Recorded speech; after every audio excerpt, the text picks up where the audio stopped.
Commander Jack Reynolds stared at the readout for the fourth time, his weathered face illuminated by the blue glow of the holographic display. The numbers hadn't changed, couldn't change. They defied everything humanity understood about physics. "Run it again," he ordered quietly. Lieutenant Emma Davis nodded, her fingers dancing across the console. "Sir, we've run it 7 times already. The Pathfinder's readings are consistent. The bridge of the ESV Horizon, humanity's most advanced exploratory vessel, fell silent.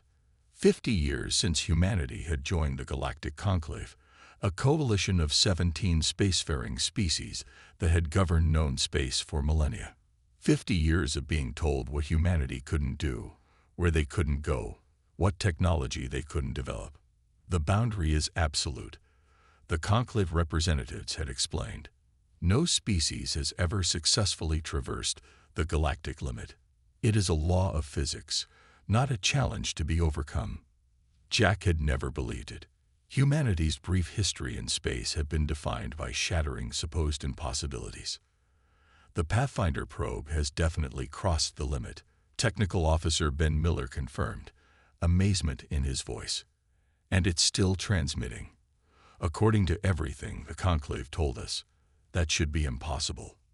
The galactic limit, as defined by Conclave science, was a cosmic boundary surrounding the Milky Way galaxy, a region where the laws of physics supposedly prevented faster-than-light travel, communications, or even conventional propulsion. No probe had ever returned data once crossing this boundary. At least that's what humanity had been told. "Sir, incoming transmission from Earth Command," Communications Officer Lisa Wong announced. "General Thompson is requesting an immediate update." "Tell him we've done it," Jack said, a slow smile spreading across his face. "Tell him the Pathfinder is beyond the limit and still operational. And," he paused, studying the data stream, "tell him we're detecting artificial signals from beyond." The bridge erupted in controlled chaos. Scientists pored over the incoming data, engineers monitored the Pathfinder systems, and strategists began plotting potential approaches. Humanity had achieved what the Conclave had deemed impossible. 2 days later, as the Horizon maintained its position near the edge of the limit, the first encrypted message from an unknown origin reached their systems. "We've been watching you," the translation matrix interpreted. "Few discover the truth. Fewer still have the courage to seek it. The Conclave's deception has stood for too long." Jack forwarded the message to Earth Command, knowing the implications were staggering. The Conclave, humanity's supposed benefactors and guides to galactic society, had been lying. The limit wasn't a natural boundary at all. "Sir, Earth Command has responded," Lisa announced. "We're authorized to proceed with the Horizon crossing. They're dispatching diplomatic and military support, but they want us to make first contact." Jack nodded, feeling the weight of history pressing down on his shoulders. "Prepare the Horizon for boundary crossing. All personnel to stations. Let's find out what lies beyond the lie we've been told." As the Horizon's experimental drive spooled up, Jack couldn't help but wonder what waited beyond the artificial barrier that had contained countless species for so long. One thing was certain: humanity had done what they did best, refused to accept limitations. The stars seemed to stretch as the Horizon approached the limit, the boundary shimmering like heat waves on a summer day. Then, with a flash of brilliance that momentarily blinded their sensors, they were through. Mankind had shattered the galactic limit. Now they would discover what truly lay beyond. The vastness that greeted the Horizon's crew wasn't the empty void they had been led to expect. Instead, a sprawling network of megastructures stretched across their view screens, illuminated by stars that shouldn't exist according to Conclave star charts. "My God," Jack whispered, his composure momentarily fractured by the sight. "There's an entire civilization out here." The structures defied easy categorization. Some appeared to be habitats the size of small moons, others resembled massive energy collectors, and still others served purposes Jack couldn't begin to guess. All exhibited technology far beyond anything the Conclave possessed. "Sir, we're being hailed," Lisa reported, her voice steady despite the historic moment. Multiple frequencies, multiple sources. On screen, Jack ordered. The main view screen flickered, revealing a humanoid figure with pale, almost translucent skin and eyes that seemed to shift colors as they watched. The being smiled in a gesture that somehow conveyed welcome despite its alien features. "Greetings, travelers from Earth," the being spoke in perfect English. "I am Director Tom of the Free Nexus. Welcome to True Galactic Society." Jack stepped forward. "I'm Commander Jack Reynolds of the Earth ship Horizon. How do you know our language? Our world?" Tom's expression grew serious. "We've monitored all Conclave worlds for generations. We know of Earth's remarkable progress since your discovery of faster-than-light travel. You've accomplished in decades what took other species centuries." "The Conclave told us nothing exists beyond the limit," Jack said carefully. "The limit is a prison, Commander," Tom replied. "A technological barrier created 15,000 years ago to contain species the Founders deemed unpredictable. The Conclave serves as its wardens, though most Conclave species don't even realize the truth themselves." The revelation sent shockwaves through the bridge. If what Tom claimed was true, humanity and 16 other species had been deliberately contained, their expansion artificially restricted. Why would they do this? Emma asked, unable to contain her question. Tom's gaze shifted to her. "Fear, Lieutenant Davis. Fear of what unbounded expansion and technological development might lead to. The Founders believed controlled, limited growth was the only way to prevent another collapse." "Another collapse?" Jack prompted. "A cataclysmic war that nearly extinguished all intelligent life in this sector of the universe," Tom explained. "The Founders were the survivors. They created the limit to prevent history from repeating itself."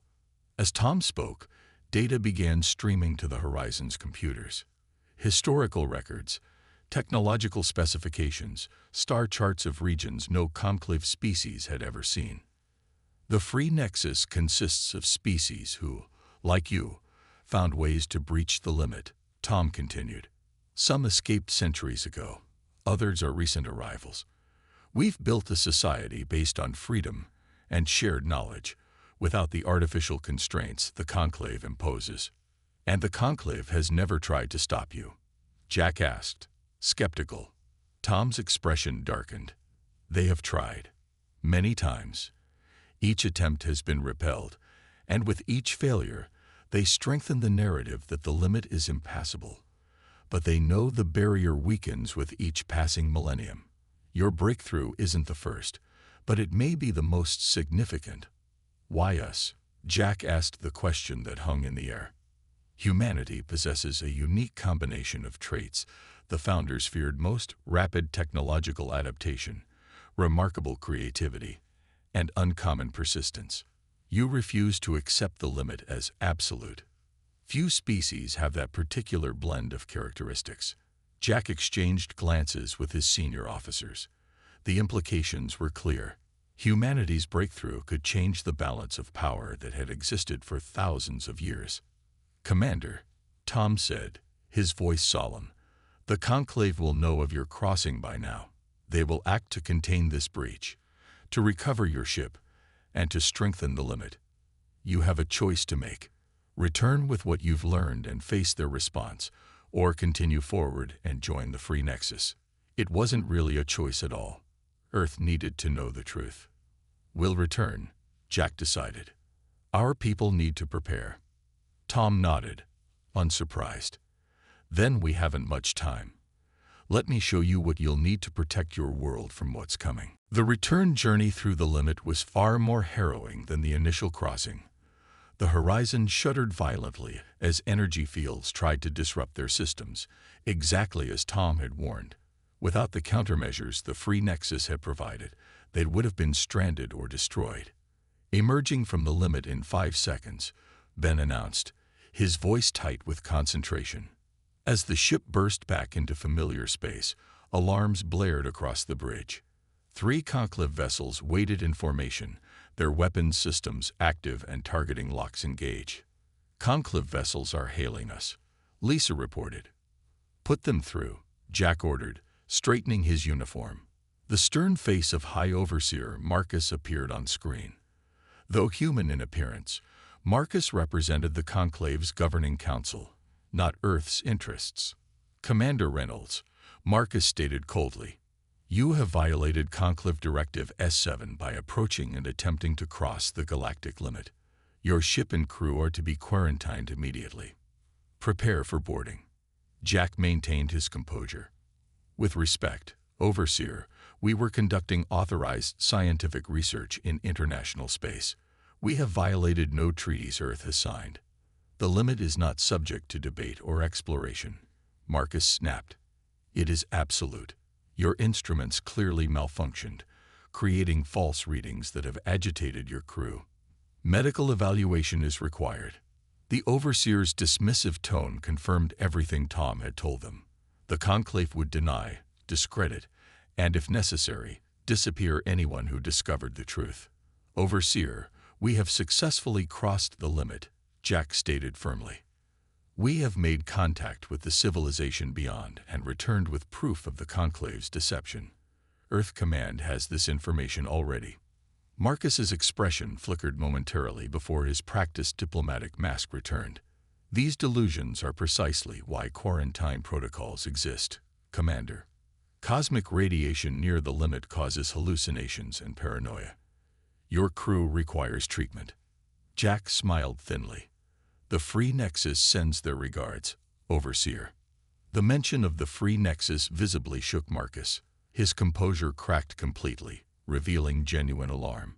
"You will surrender your vessel immediately. This is a direct order from the Conclave High Command." Before Jack could respond, space seemed to ripple behind the Conclave vessels. 3 ships of unfamiliar design materialized, their sleek forms unlike anything in Conclave records. "Commander," Lisa interrupted, "we're receiving a transmission from the new arrivals. They identify as Free Nexus Defense Forces." The Free Nexus sent an escort, Jack realized. "Put them through alongside the Conclave channel." A split screen showed Marcus's increasingly agitated face beside the calm visage of Admiral James of the Free Nexus. "Overseer Marcus," the Admiral acknowledged coolly. "The Free Nexus extends diplomatic recognition to Earth as a sovereign entity. Any hostile action against their vessels will be considered an act of war against the Nexus." "This sector is under Conclave jurisdiction," Marcus sputtered. "Your presence here violates." "Your artificial boundary," Admiral James interrupted. "A boundary we've technologically negated. The age of confinement is ending, Overseer. Humanity has earned its place among the free species." The standoff lasted for tense minutes before the Conclave vessels powered down their weapons. They couldn't risk open conflict. "Not here. Not now." "Commander Reynolds," Marcus said, his voice tight with suppressed rage. "This matter is far from resolved. The Conclave Council will address Earth's violations directly." As the Conclave ships retreated, Admiral James turned to Jack. "Commander, we'll escort you to Earth. Your world must prepare for significant upheaval. The Conclave will not surrender their control easily." Jack nodded, understanding the gravity of what humanity had set in motion. "Thank you, Admiral. Earth needs to hear the complete truth." 3 days later, the horizon descended through Earth's atmosphere, accompanied by the Free Nexus vessels in a show of alliance and protection.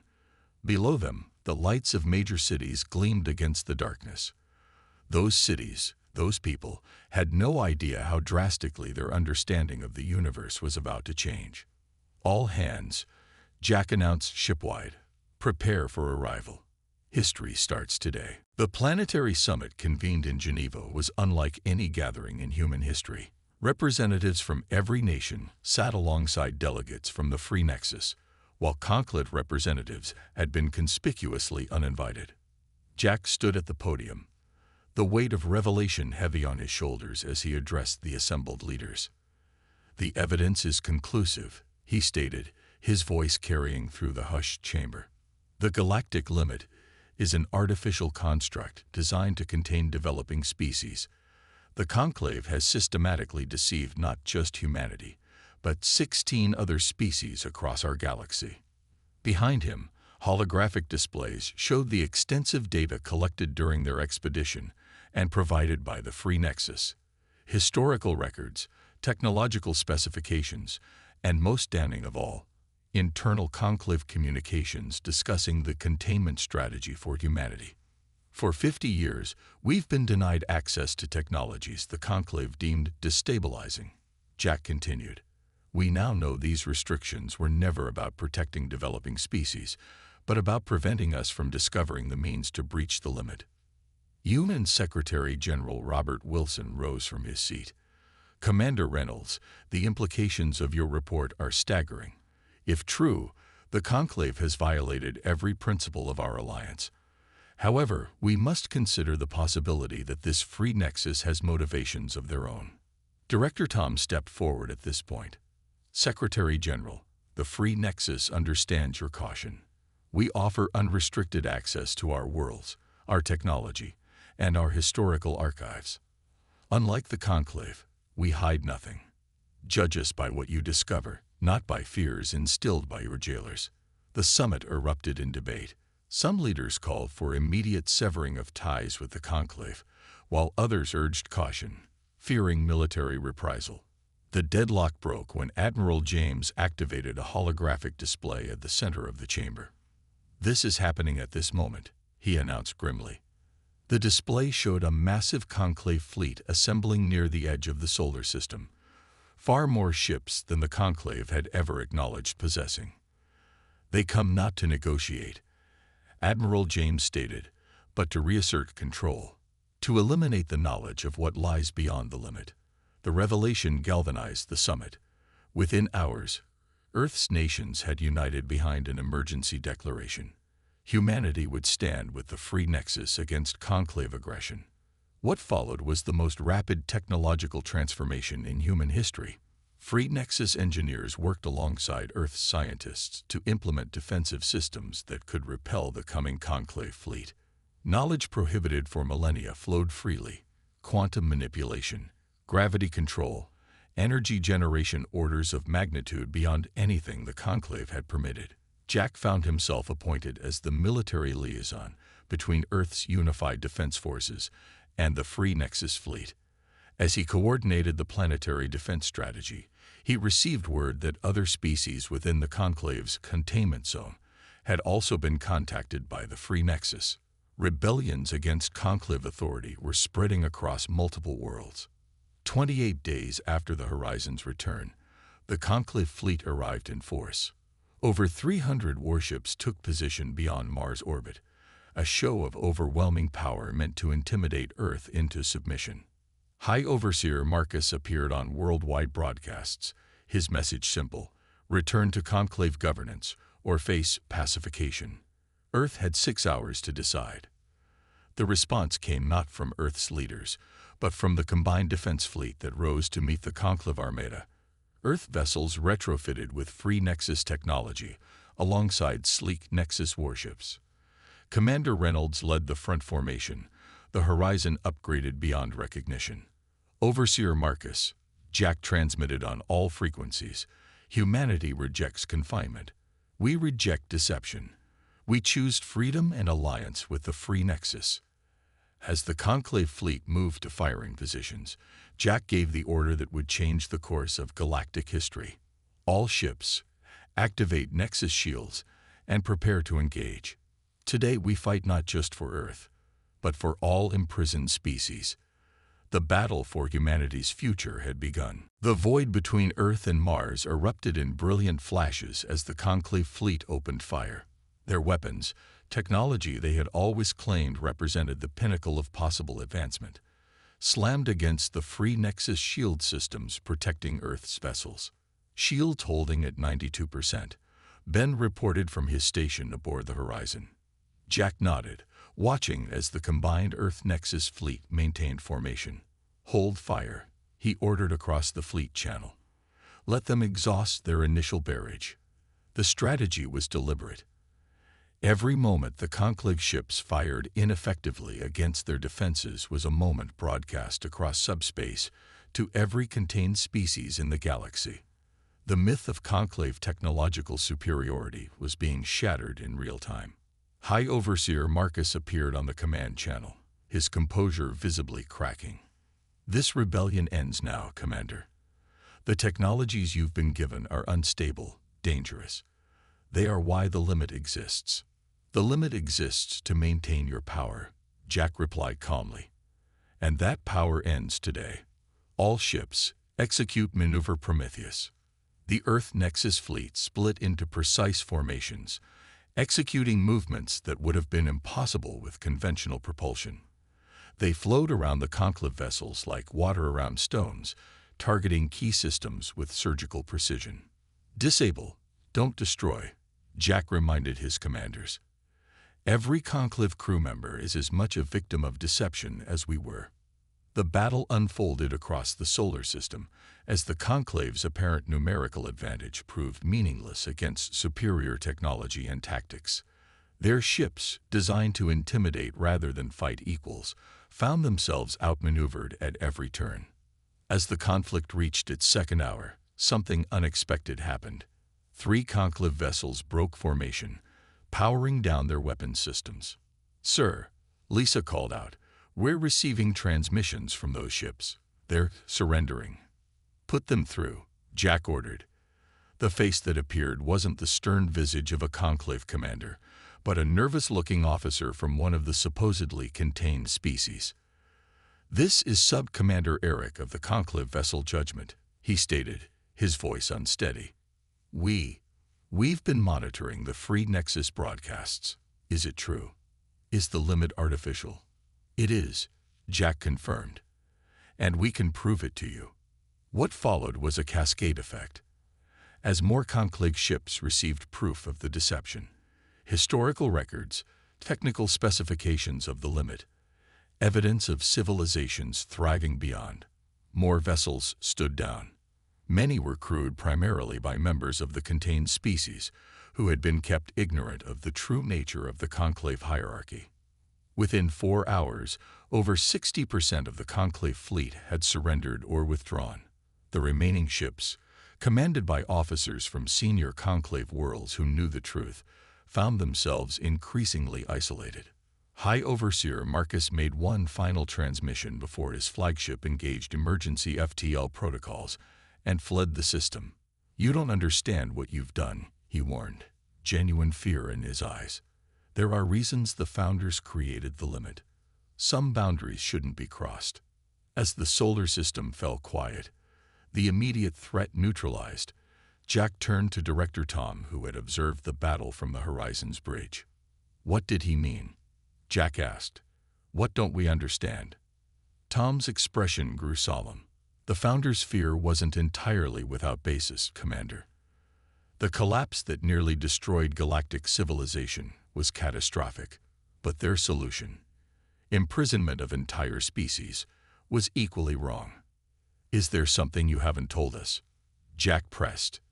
"The Free Nexus has thrived for thousands of years without the restrictions the Conclave imposes," Tom replied.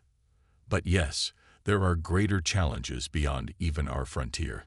Challenges humanity will soon be ready to face alongside us." As the fleet regrouped, reports flooded in from across the galaxy. The Conclave's authority was collapsing as species after species declared independence. The carefully maintained prison of the limit was breaking down sector by sector. Humanity had not merely breached a cosmic boundary. They had initiated a galactic revolution.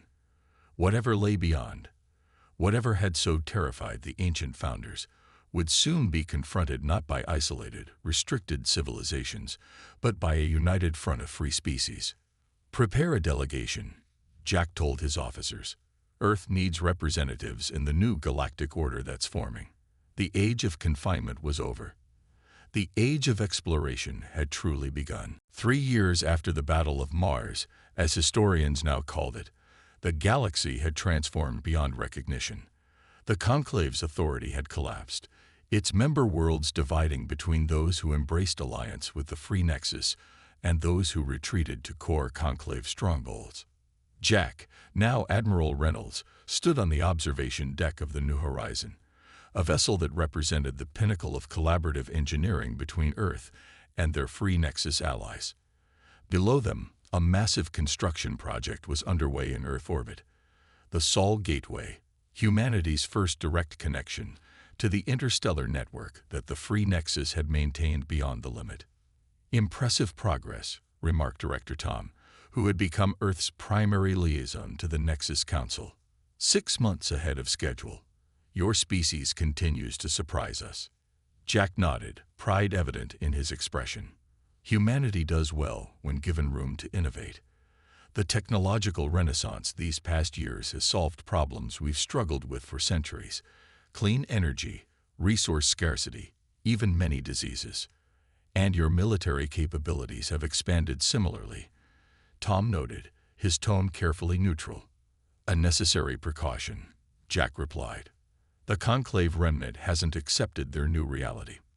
The attacks on outlying colonies prove they still consider us a threat to be eliminated."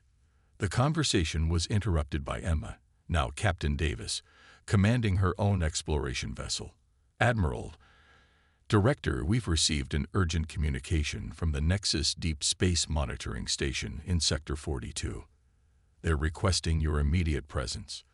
The journey through the partially completed network took the New Horizon to the edge of charted space, even by Free Nexus standards. Here, at the frontier of known civilization, our research outpost monitored the vast emptiness beyond. Chief Scientist Alex greeted them upon arrival, his normally composed demeanor visibly shaken. "Admiral, Director, thank you for coming personally. We've detected something unprecedented." In the station's observatory, holographic displays showed a region of seemingly empty space. "We've been monitoring unusual energy patterns in this sector for several months," Alex explained. 3 days ago, those patterns changed dramatically." As they watched, the empty space rippled, distorted, and then parted like a curtain being drawn back. Through the opening poured ships of alien design, angular, asymmetric vessels that seemed to absorb light rather than reflect it. "The breach has been stable for 72 hours, Alex continued. "These vessels emerge at regular intervals. We've detected no communications, no recognizable propulsion signatures. They're like nothing in our records." Jack studied the data with growing concern. "Have they responded to hails?" "They ignore all attempts at contact," Alex confirmed. "They're proceeding toward the former limit boundary at constant velocity." Director Tom's usually impassive face showed genuine alarm. "This is what the founders feared," he whispered. "The reason they created the limit in the first place." "You know what these are?" Jack demanded. Tom nodded slowly. "There are records, ancient and incomplete. The collapse wasn't merely a war between advanced civilizations. It was an invasion. These entities were encountered once before, 15,000 years ago. They nearly extinguished all sentient life. The founders created the limit not just to contain developing species," Alex realized, "but to create a buffer zone, to hide developed space from detection. And now that the limit is failing sector by sector," Jack didn't need to finish the thought. "We've awakened something that has been watching, waiting," Tom confirmed. "The founders chose imprisonment over preparation. They hid rather than strengthen. Now we must face what they feared unprepared." Jack's mind raced with implications. Humanity had helped shatter the system that, for all its flaws, had kept these entities at bay. Now they approached, their intentions unknown, but historically catastrophic. "We need to consolidate our forces," Jack decided. "Establish a unified defense perimeter, and reach out to the Conclave remnant. They need to understand what's coming." "Will they believe us?" Emma asked. "They'll have to," Tom replied grimly. "The Nexus Deep Archives contain enough evidence to convince them.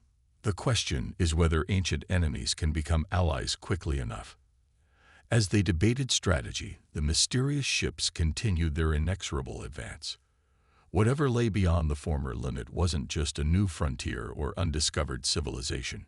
It was something fundamentally different, something that operated on principles beyond current understanding. Humanity had shattered the galactic prison, only to discover it had also served as a shield. Now they would need to prove the founders wrong in their fundamental assumption that containment was the only option. They would need to demonstrate that free, cooperative species could stand against a threat that had once driven the most advanced civilizations to such desperate measures. Jack gazed at the holographic display, watching as more ships emerged from the spatial anomaly. Send word to Earth and all allied worlds. Highest priority. We're going to need every ship, every innovation, every ally we can find. The real test of mankind's place in the galaxy was just beginning. The Galactic Concord Summit was unprecedented in scale and gravity.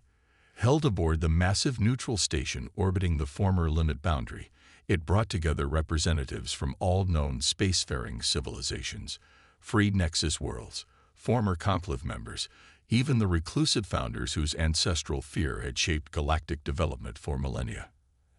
Admiral Jack Reynolds stood at the center of the gathered assembly, the evidence compiled over 6 months displayed for all to see. The mysterious entities, now designated as the Void Collective, had established outposts in 7 star systems. Their technology defied conventional understanding, bending space-time, and manipulating energy in ways that violated known physics. The pattern is consistent with historical records from the first collapse, Jack explained, highlighting star charts showing the Void Collective's methodical advance. They establish beachheads, construct massive energy harvesters, and then use the harvested energy to create more spatial breaches, bringing more of their kind through. High Elder Morgan of the founders, making the first public appearance of any founder in thousands of years, nodded gravely. This is precisely what our ancestors witnessed. The collective doesn't conquer or negotiate.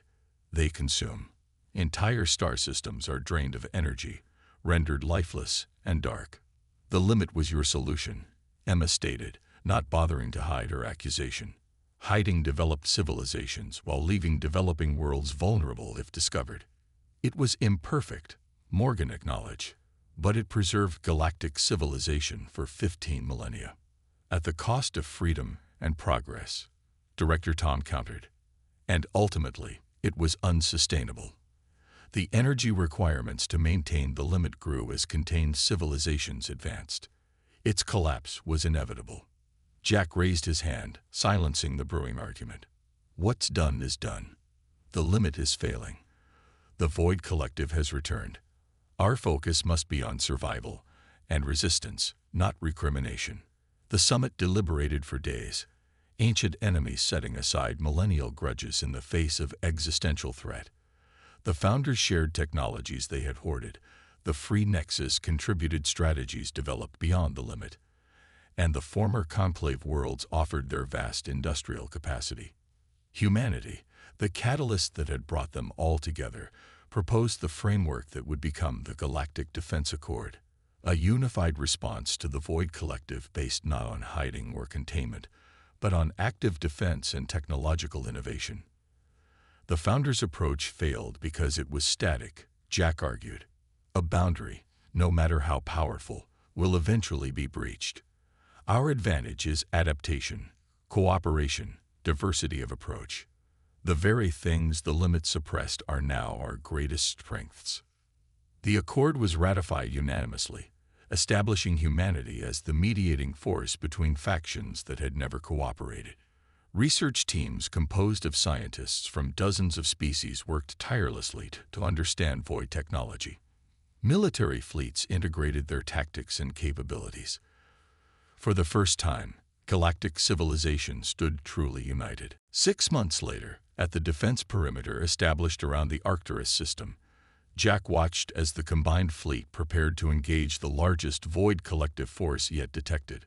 All ships reporting ready, Admiral, Emma advised from her position as fleet coordinator.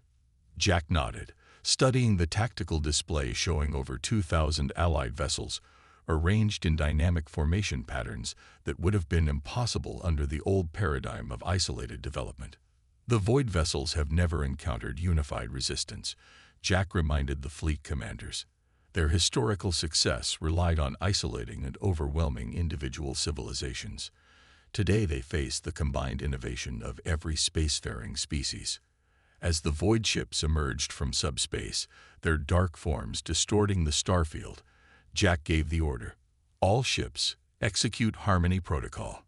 The Allied fleet moved as one organism, implementing battle strategies developed through the combined military genius of 17 formerly contained species and dozens of free Nexus worlds. Weapons that merged technologies previously kept separate by artificial boundaries struck with precision and devastating effect. For the first time since their return, the Void collective forces faltered, their seemingly invincible vessels vulnerable to the synchronized assault. As the battle progressed, the Allied forces pressed their advantage, targeting the spatial anomalies the collective used for reinforcement. "We're not just winning this engagement," Emma realized, monitoring the battle metrics. "We're learning from them with every exchange. Their technology is advanced but not incomprehensible." When the last Void vessel retreated through a rapidly collapsing spatial breach, the Allied fleet erupted in celebration. The victory was preliminary, the war far from over, but it had proven the fundamental premise of humanity's approach, that cooperation and shared innovation could succeed where isolation and containment had ultimately failed.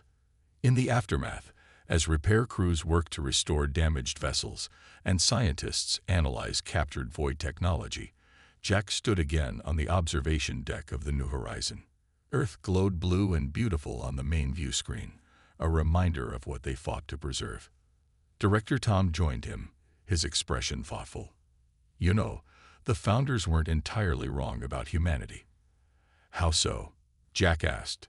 "They feared your potential, your adaptability, your persistence, your willingness to challenge boundaries. They feared you would upset the balance they had established," Tom explained. "And you did exactly that." "For better or worse," Jack acknowledged. "For better," Tom asserted. "Without humanity's breakthrough, we would have faced the Void collective eventually, but divided, unprepared, clinging to the false security of a failing boundary." Beyond the viewport, ships from 100 worlds moved in harmony, preparing for the next engagement in what would likely be a generational conflict. What lay beyond the shattered limit was neither empty space nor benevolent new allies, but an adversary that would test galactic civilization to its core. Mankind had indeed broken the galactic limit, and in doing so, had reshaped the destiny of countless species. The path forward would be neither easy nor certain, but it would be faced together, without artificial boundaries separating those who should stand united. As the New Horizon prepared to join the fleet advancing toward the next Void incursion, Jack Reynolds contemplated the irony. Humanity had reached for the stars seeking what lay beyond, only to become the force that united the galaxy against the darkness waiting there. Beyond the limit lay neither salvation nor empty promise, but the true test of what free civilizations could achieve together. Mankind had shattered the boundary, and in the crucible of what followed, would forge a new galactic future, united, unbounded, and unafraid.